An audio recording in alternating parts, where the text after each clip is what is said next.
Well, it's so good to have all of you connecting with us today. My name is Chris, and we're in part 2 of this series, Home Renovation. And this series is for you if you're a parent, a grandparent, a great-grandparent. This series is for you if one day you want to have kids, want to have a family. This series is even for you if you don't think you want to one day. Because why? All of us have been a child, a kid at some point. So this series is for you. And in this series, we're going to be looking at 5 very specific components of, renovating and making sure that we have a home of faith.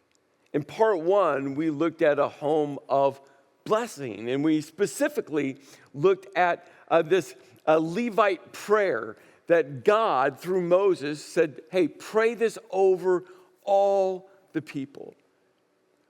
We also spent time really getting an understanding of what this word blessing truly means. The word blessing means divine favor or grace.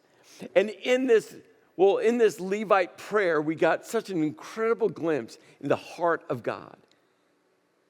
We saw that God protects, that He's present, that He smiles, and He gives us peace. And here's the thing. No matter if you want to have kids one day or not, we have to realize that God desires for us to receive His blessing. And we need to share that blessing, to receive His blessing, His grace, His divine favor, for us to realize that He desires to have a relationship with us, to protect us, to be present with us, to smile upon us, and to give us His peace. And we are to share that blessing with others. And all of that leads immediately to this second component, to have a home of love. Now, let's pause there because that word love, the word blessing, we had to, define the word blessing, what the Bible meant for blessing. But I think when it comes to the word love, we actually have to untangle this word, specifically in our day and age in which we're living.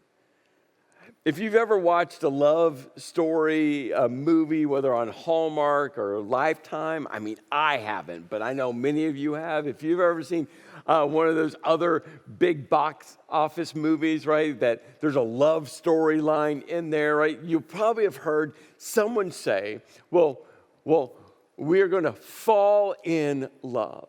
And what's interesting, and maybe you've said these words personally yourself, we just fell in love. But as soon as you state, we fell in love, it also means that you can fall out of love, doesn't it? And here's what's interesting. The Bible, how God defines, how God has modeled, how God has positioned this word love, has nothing to do with falling in or falling out. You might fall into lust. That's different. You might fall into companionship. You're lonely, so you just fell into someone who is going to be around you. But when it comes to love, you don't fall in or fall out. It's a whole list of very specific decisions. It's commitment. That's why the word covenant in the Bible is so important. Covenant has everything to do with God's part of the relationship and what He's asked us to do to be part of the relationship. And it's in His covenant that we really start to learn what love is all about. You see, this word love, we also start to use, we just use it all over the place, don't we?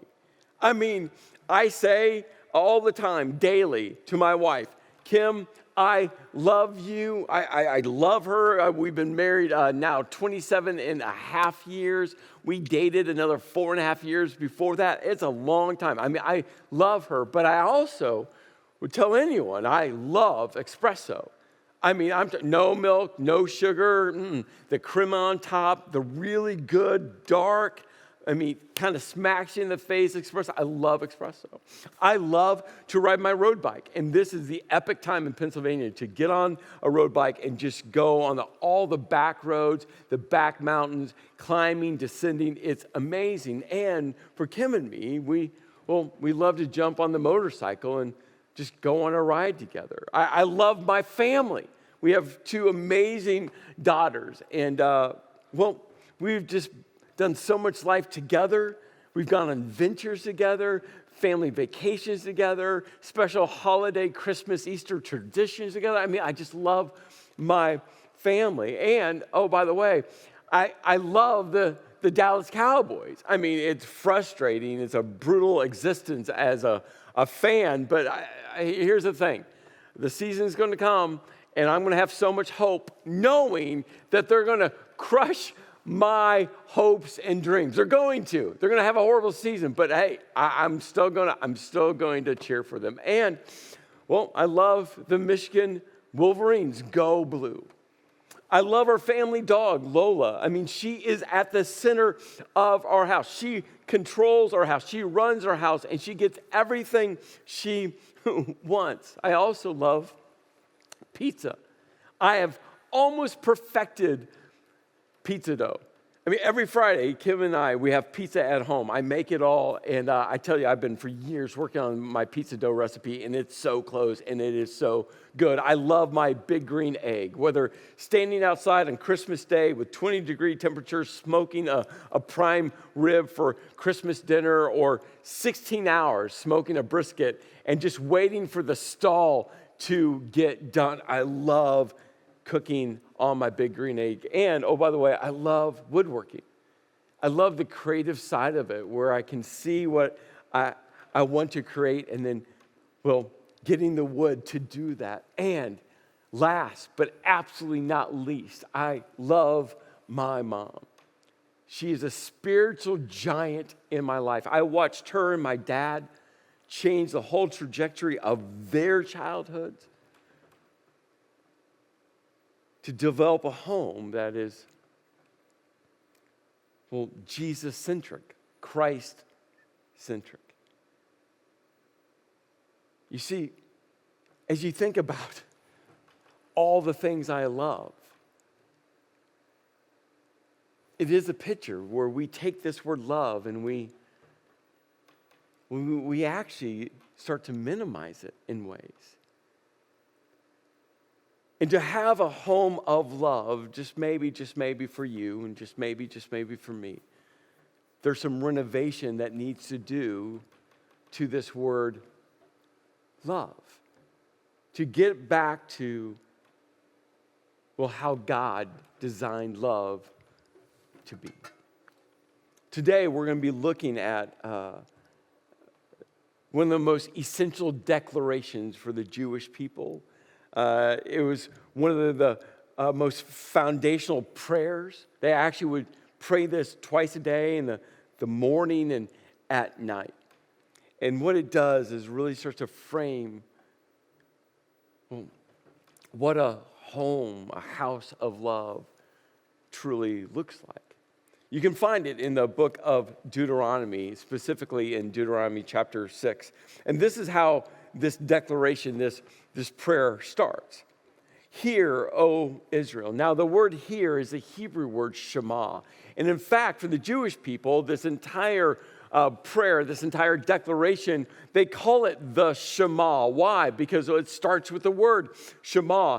And the word Shema has 2 very important elements to that word that we translate into hear. The first component is the word listen. But it's not just listen, it's listen intently or intensely. It has this idea of someone's making an announcement and you don't want to miss their words. But on the flip side of that coin, this word Shema literally means to live out. You see, it's not just about hearing words, processing knowledge, processing the information, but it's about bringing all of that in and then having it, move you into action. What's fascinating is in the Hebrew, they didn't have a word for obey. They just didn't have that word. But they would use Shema. Why? Because it was all about listening, living out. Listening and obeying. And this prayer, this declaration starts off by saying, Shema, listen, live out. Listen, obey. Hear, O Israel, the Lord our God, the Lord is one. Now, there's two very different words for Lord or God that we discover here. The first one for Lord is the Hebrew word Yahweh. Yahweh is God's personal name. It was the moment where Moses is having a conversation with God in the burning bush, and Moses just asked a very simple question. He's like, hey, when I go back to the people to tell the people everything you just told me, what's your name? What should I call you? And in that conversation, God's name, Yahweh, I will be,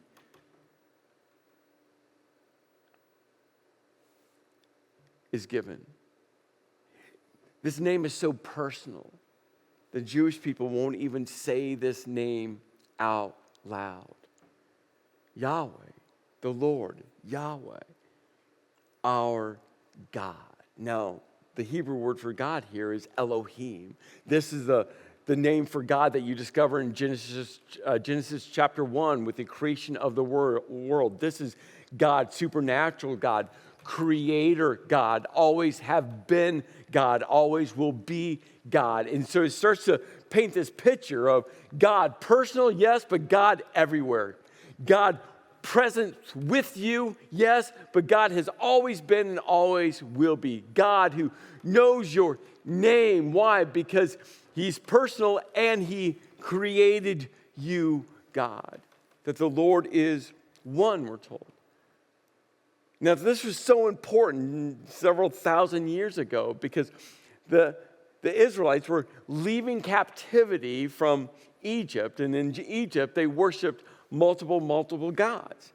And God was leading them to the promised land where, well, the tribes living there were worshiping multiple gods. And God said through Moses to His people, hey, you're going to be surrounded in a culture that's going to try to get you to worship all these other gods. But you got to know, I'm the only God. I'm the true God. And again, this comes back to the covenant relationship where God is saying, this is everything I'm going to do for you. And this is what I'm asking you. Listen, obey, Shema. This is what love looks like. Now, years and years and years later, it was Jesus that came out and made such a bold statement. I and the Father are one. Jesus wasn't some additional God. That He and God, the Father, God the Son, and God the Spirit, they are one. And they're in relationship with each other. The Shema goes on and says, love the Lord your God. Love God. How do we love God? In the same way He has loved us. How do we love God? How God has modeled over and over and over again what love looks like. You see, the more you get to know God, the more you get to know Jesus, the more you understand their definition, their framework of love, the more it will move you to love like they have loved me, like they have loved you. Love the Lord your God with all your heart and with all your soul and with all your strength. Now, what's interesting here is when we read heart, soul, and strength, right, we get this image in our mind, but it's probably vastly different than what God had intended some several thousand years ago in a different language. You see, the word heart, literally for the Jewish people, had everything to do with your emotions and your mind, your feelings and your thoughts. For the Jewish people, thousands of years ago, they didn't have a concept of the brain. They just didn't. And so they would talk about the heart as, well, encompassing, again, your emotions and your thoughts, your mind and your feelings. And we're to love God with all of that inward parts of who we are. But then God tells us to love him with all your soul. And we probably think of soul in like Casper the Friendly Ghost. Like we have this ghost within us, and it kind of one day will float away when we pass away. We have this thing in us that, it's maybe not really a ghost, but we kind of think about it in that way. But it will go away when our body dies. But for the Jewish people, the word for soul, it was this word nephesh. And they would never say that you have a soul. What they would say is you are a soul. You are nephesh. That you are life. This word in the Hebrew, nephesh, had everything to do with, your physical existence. So you're to love the Lord your God with all your heart, your thoughts, your feelings, your emotions, your mind, and your soul, your entire physical existence. And then to love God with your strength. And when we hear the word strength, we think about, strength and power. But this word, is an adjective. It's miod, is a Hebrew word. And it means, very or much. Go back to Genesis 1, the creation account. When God created mankind, human beings, he said that it was very good. It was miod good. It was very, same word. And so what God is saying is that we need to love him with our heart, our entire internal existence, our life, our nephesh, our soul, our physical existence. And we are to do that, and one scholar framed it this way, and we are to love God with all of our muchness, with every element of who we are, how God created us, our uniqueness, our individuality, our creativity, our personality, with every single component of our being. We are to love God. It was Jesus, when someone asked him, hey, what's the greatest commandment? Jesus quoted the Shema. This is what he quoted. He was like, hey, you know what the Bible says? You know the greatest prayer? The essential declaration of the Old Testament, he quoted this. But what Jesus continued to do was to really narrow in on this idea of love. You see, Jesus went on to say that we are to love one another. Who's my neighbor? Anyone and everyone. But Jesus, do you really mean everyone? And Jesus is like, your enemies, those who persecute you, those who don't like you, those that maybe you don't like. Like, love is about everyone. Again, Jesus modeled love. He goes, love one another as I have loved you. Jesus is like, hey, I've modeled love for you. This is what love looks like.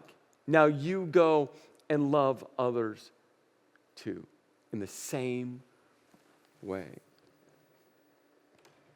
Well, the Shema goes on, and we're told that these commandments that I give you today are to be on your hearts. And remember, that word heart means mind as well. To be in your thoughts, to be in your emotions, to be in your feelings, that these commandments should run through every part of your being.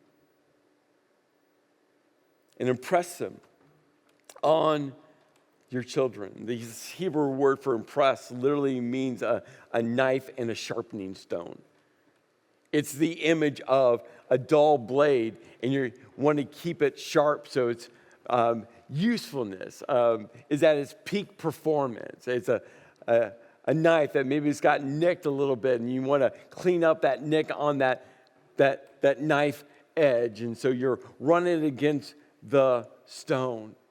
It's like, hey, keep the knife sharp. So it's the best use of it. It's effectiveness.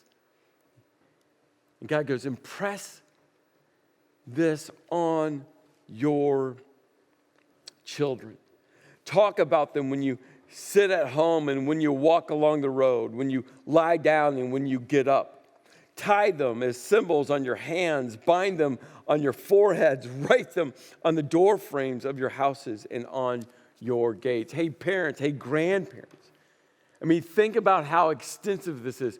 No matter where you go, no matter what part of the day, no matter how what you're doing or what you're not wanting to do, no matter how early or how late, at every moment, at every turn, in every juncture, guess what? You are to impress these commands on your kids. And it starts with love God.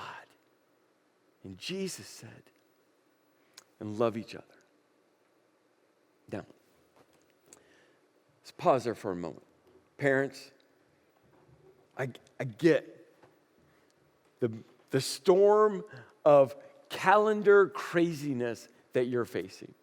Parenting, it takes so much time and so much energy. No matter the stage you're in, whether you're in the young stage and all you're doing is running after kids. I remember that stage. I would just follow Claire, our youngest, wherever she ran because she was that active kid. Or maybe you're in the stage where it's sports and rehearsals and school and activities and after school and before school and you're just the chauffeur. You're the Uber driver just driving them around everywhere. Or maybe you're coming in kind of the ending years, but now your energy to help your kids become an adult. Right now, it's just shifting. It's looking different.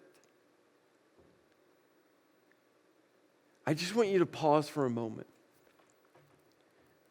Thousands of years ago, God, through Moses, told us to impress these things on our kids. Early in the morning, late at night. When you're walking, when you're sitting. Tie them. Etch them on your door frame. Everywhere you go and everywhere you go, you as a parent, as a grandparent, need to impress them on your kids, on your grandkids. You see, in 2024, this country alone spent $390 billion with a B dollars on what? Marketing. Marketing. And what groups of people have the most disposable income? Teenagers, young adults, college students, kids. $390 billion. And this is the obstacle that as parents, as grandparents, we just have to realize. Our culture is leveraging a ton of capital to get your kids' attention. And that's why this Shema is so timely now, thousands of years later. Why? Because they're trying everything they can to captivate your child. But we as parents, God has called us to be the voice to help our kids, no matter their age, grow in their spiritual journey. So there's three very specific actions I just want to encourage you with. Remember the word Shema, not just for you to listen to what I'm going to say, but for you to live out, for you to obey. Three very specific actions when it comes to, well, renovating your home as a home of love. The first one that I just want to encourage you with, you got to move Jesus to the center. I've said this line, it's not just about having a Christian home. I think so many people just kind of fall into that trap. Oh yeah, we have a Christian home. We have Christians in our home, but that's not the pursuit. The pursuit is having a Jesus-centric, a Christ-centric house where Jesus is at the center of every decision, of every moment. Again, this is the Shema, right? When you wake up, when you go to bed, when you walk, when you sit, tie them, etch them, and every part of your home should have Jesus at the center. And here's the number one tool that Satan uses to move Jesus off center. For you to, I don't know if you ever did Elf on the Shelf, right? The elf moved around the house, and then when Christmas is done, well, you know what happened with the elf. But I think this happens, usually not intentionally, but also we just put Jesus on the shelf.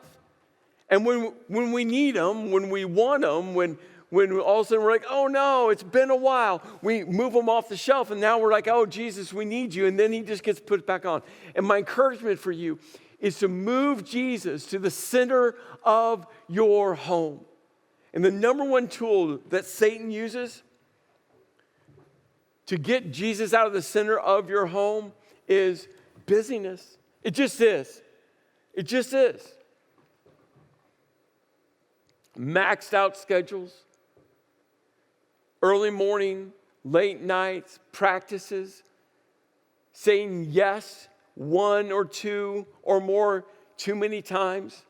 And all of a sudden you've committed yourself, you've committed, if you're married, your spouse, you've committed kids. Like all of a sudden you've overcommitted. And then you try to convince yourself, it's just a season, it's a season. And when we get out of this season, then it'll be better. And guess what happens? You keep overcommitting. And I think it's the number one tool Satan uses to move Jesus out of the center of your home. And so my encouragement, and this is so super simple, you got to prioritize. You got to. You have to. If you're married, you need to sit down with your spouse, open up your calendar, and just realize that, guess what? You can busy Jesus out of your kids' lives. And all of a sudden one day you're going to wake up, they're going to be off college, they're going to be in their adult years, and not want anything to do with God, and you're going to wonder what you've done. And I'm just going to tell you, you busied Jesus out of their lives. What do you need to do to reprioritize? I think most families are just one or two decisions away from flipping the whole thing and putting Jesus back at the center. What do you need to say no to? What do you need to say no to? That leads to the next action. You got to make spiritual growth a priority for you personally. For you personally. If you're not growing spiritually, your kids won't. If your spiritual growth is not a priority, it won't be for your kids. If you aren't elevating your prayer time, your study time, your coming to church time, your serving time, I'm just saying, if that's not an elevated priority for you to say, God, I'm going to put my relationship with you number one, it won't be for your kids. It won't be. It won't be. One of the things our girls grew up loving to do is to serve at church. Because one of the things we started from the earliest of ages is church wasn't just for them to come and sit and consume. The church was a part that was something we did as a family where we were always actively serving. And now that they're adults, they just want to serve. It's just part of who they are. But another thing we did in the busyness of our rhythm as a family was, well, we just kept a priority of dinner. Dinner was just always a priority. And it's the number one thing, honestly, that is splintering families in our country is that families aren't taking dinner as a priority.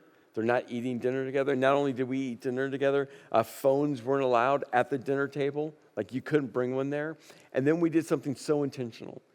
And every time we ate dinner together, and which was most nights of the week, we did something called highs and lows. And everyone had to share one high and one low. Now, if you had a horrible day and someone was like, well, I don't have a high, we would make them mine for a high to say, hey, no, there was something today. Even if you had a bad day, you can find a high.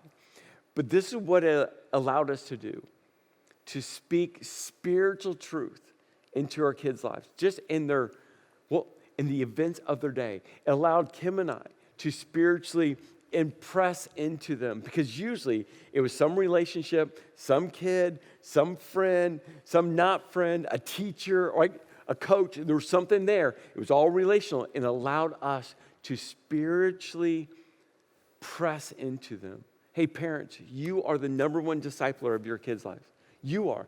It's not us as a church. We have great Kids Rock and Velocity Student Ministry teams. I tell you, it takes a village raising kids. I get that. But you, as a parent, need to know that you are the spiritual influence, the spiritual discipler of your kids, the primary one. We want to help equip you, but you got to do it. That's why you got to reprioritize to free up some time, so maybe you can just eat dinner together so that you can impress in your kids who God is and that God loves them and what love looks like, which leads to this third action. You got to model Jesus' love. You as a parent got to model it, which also means, right, that's why your spiritual growth is so important. You got to know what Jesus' love looks like. And he taught a lot on it. He modeled it all the time. But you as a parent have to model it. Maybe you're in a divorce situation. My encouragement for you, especially if you have an ex-spouse that's really difficult to work with, you're modeling for your kid what Jesus' love looks like or what it doesn't look like. You are. What you choose to say about your ex-spouse to your child, around your child, whether you think they're listening or not, or what you choose not to say, is what modeling Jesus' love looks like. Last year, my youngest child, Claire, graduated.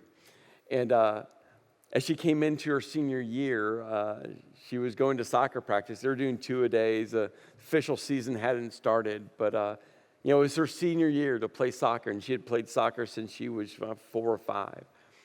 But as she came in, the coach, in a very loving but direct way, let her know that she probably wouldn't make the starting lineup.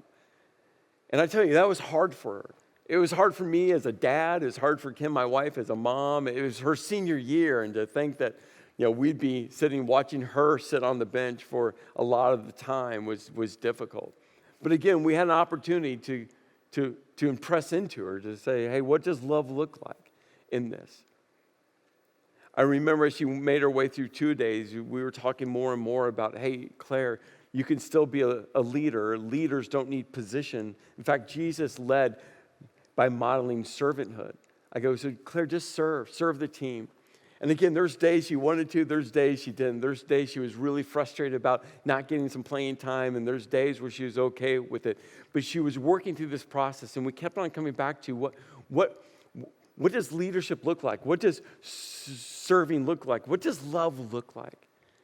She started carrying the ball bags after the games back to the bus. She started picking up trash around the benches. She started to walk beside the other players, just encouraging them. And I watched her leadership continue to grow. Well, they got into the very beginning of the season, and it was time for them to pick captains. And I'll never forget when Claire came home that night, because the team overwhelmingly picked her as one of the 3 captains. The coach overwhelmingly affirmed that. And even though the entire season she never started, and a lot of games she didn't play much at all, she was a captain because she served. And that's what love looks like.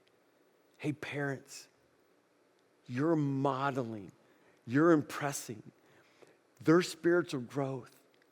God has put you as point leader to be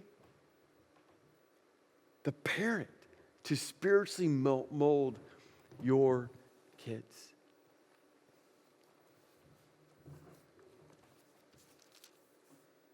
So hear, O Israel, the Lord our God, the Lord is one.